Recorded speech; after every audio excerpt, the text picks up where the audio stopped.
فرمایا کہ ایمان انسان کا مکمل تب ہی ہوگا جب دل میں میرے مصطفیٰ کریم صلی اللہ علیہ وسلم کی تعظیم و توقیر اور محبت ہوگی۔ اگر ان کی شان میں معمولی سی بھی بے ادبی ہوگی تو تمہارا ایمان، تمہارے اعمال سب بیکار اور ضائع اور اکارت ہو جائیں گے۔ اسی لیے اللہ پاک نے قرآن مجید میں دوسرے مقام پر ارشاد فرمایا کہ یا ایھا الذین آمنوا لا ترفعوا اصواتکم فوق صوت النبی ولا تجہروا لہ بالقول کجہر بعضکم لبعض ان تحبط اعمالکم وانتم لا تشعرون، کہ ایمان والوں سے اللہ تعالیٰ نے اس آیت مبارکہ میں ارشاد فرمایا کہ اے میرے نبی صلی اللہ علیہ وسلم کے صحابہ اور قیامت تک آنے والے ایمان والو، غور سے سنو کہ میرے نبی صلی اللہ علیہ وسلم کی آواز سے اپنی آواز کو اونچی نہ کرنا اور ان کو ایسے نہ پکارنا کہ جیسے تم ایک دوسرے کو پکارتے ہو، جیسے ہم عام آدمی کو پکارتے ہیں۔ اس طرح سے اللہ پاک نے اعلان کر دیا قرآن میں کہ میرے نبی کو اس طرح سے اس آواز سے مت پکارنا اور نبی کریم صلی اللہ علیہ وسلم کی آواز سے اپنی آواز کو اونچا نہ کرنا، ورنہ سب جو کیا ہے، جو بھی پیچھے اعمال کیے ہیں، اگر معمولی سی بھی نبی کریم صلی اللہ علیہ وسلم کی شان میں گستاخی ہوگی تو سب کا سب بیکار اور ضائع ہو جائے گا۔ ان آیت کریمہ میں اللہ پاک نے نبی کریم صلی اللہ علیہ وسلم کی تعظیم اور توقیر بیان فرمائی ہے، اور نبی پاک صلی اللہ علیہ وسلم کی بارگاہ میں بیٹھنے کا، بولنے کا، چلنے پھرنے کا ادب سکھایا گیا ہے، اور یہ بات قرآن نے اعلان کر دیا کہ میرے نبی صلی اللہ علیہ وسلم کی آواز سے اپنی آواز کو پست رکھنا، نیچی رکھنا، اونچی مت کرنا۔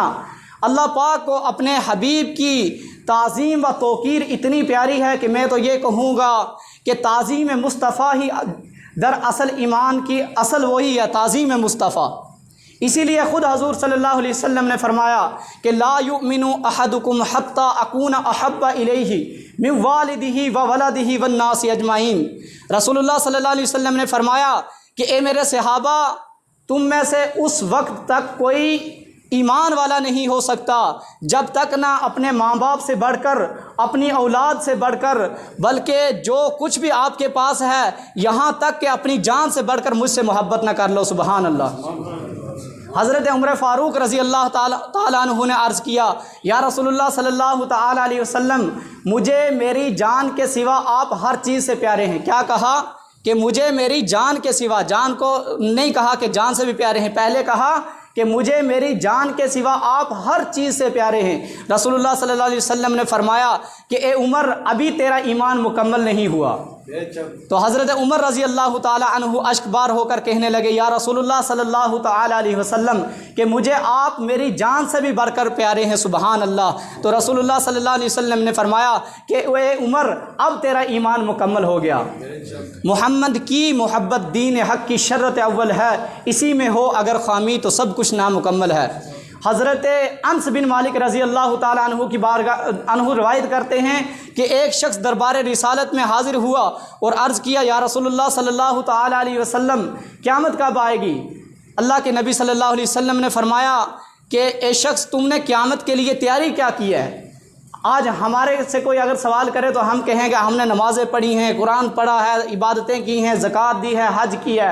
انہوں نے یہ نہیں کہا کہ ہم نے قرآن پڑھا، یہ نہیں کہا کہ ہم نے نمازیں پڑھی ہیں، یہ نہیں کہا ہم نے حج کیا ہے، یہ نہیں کہا ہم نے نفل عبادتیں کی ہیں، صدقہ خیرات کیا ہے، اتنی ذکر و وظائف کیا ہے، بلکہ یہ نہیں کہا۔ کیا کہا؟ اس شخص نے کہا کہ یا رسول اللہ صلی اللہ تعالی علیہ وسلم، اور تو کوئی اعمال ایسا نہیں، ہاں مگر اللہ اور اس کے رسول سے محبت کرتا ہوں۔ سبحان اللہ۔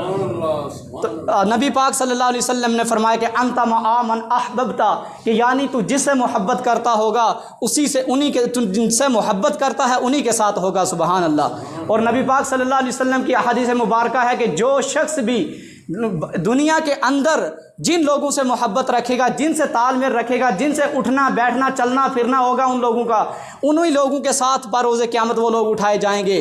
جو لوگ نیک محفل میں، اچھی محفل میں بیٹھتے ہیں، اچھے لوگوں کے ساتھ تال میل رکھتے ہیں، اچھے لوگوں کے ساتھ اٹھتے بیٹھتے ہیں، بروز قیامت وہ انہی لوگوں کے ساتھ اٹھائے جائیں گے۔ اور جو لوگ بری محفلوں میں بیٹھتے ہیں، شراب خوریوں کی محفل میں بیٹھتے ہیں، جوا والی محفل میں بیٹھتے ہیں، طرح طرح کی گناہ والی محفل میں بیٹھتے ہیں، بروز قیامت وہ لوگ انہی محفل میں اٹھائے جائیں گے۔ استغفر اللہ۔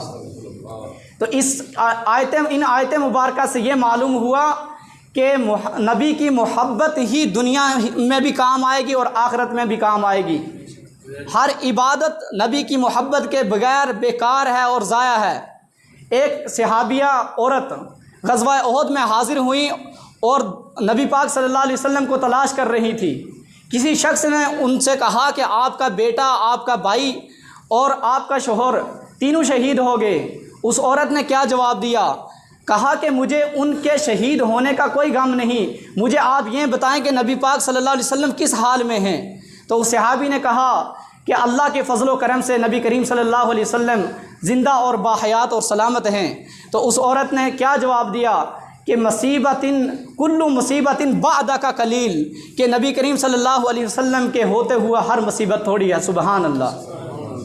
یہ ہوتی ہے نبی کریم صلی اللہ علیہ وسلم سے محبت۔